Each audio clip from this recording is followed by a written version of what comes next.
30 years after the premiere of Murphy Brown, Candice Bergen's iconic role remains one of the most beloved characters in the history of television.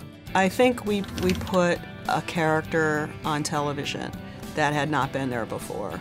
You know, a woman who was very comfortable in her own skin, was making it in a man's world, was not a people pleaser, and Murphy carried the comedy. She wasn't just reacting to the funny people around her. So I think that's one of the reasons why she was so embraced.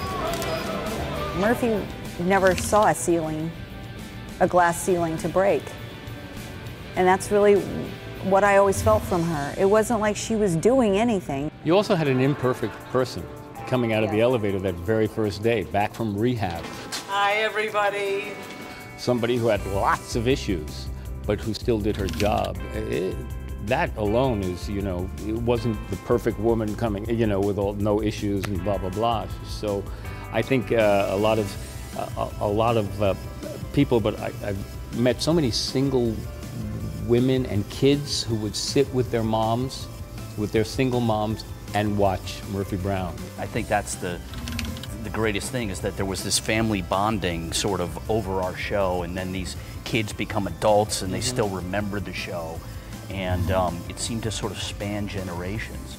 We hear so many stories about that. It meant a lot to see a strong woman. I hate the word empower, but it did empower a lot of young girls growing up, and I'm sort of jealous of it, because I would have loved someone like that. I mean, it's such a positive influence in young women's lives.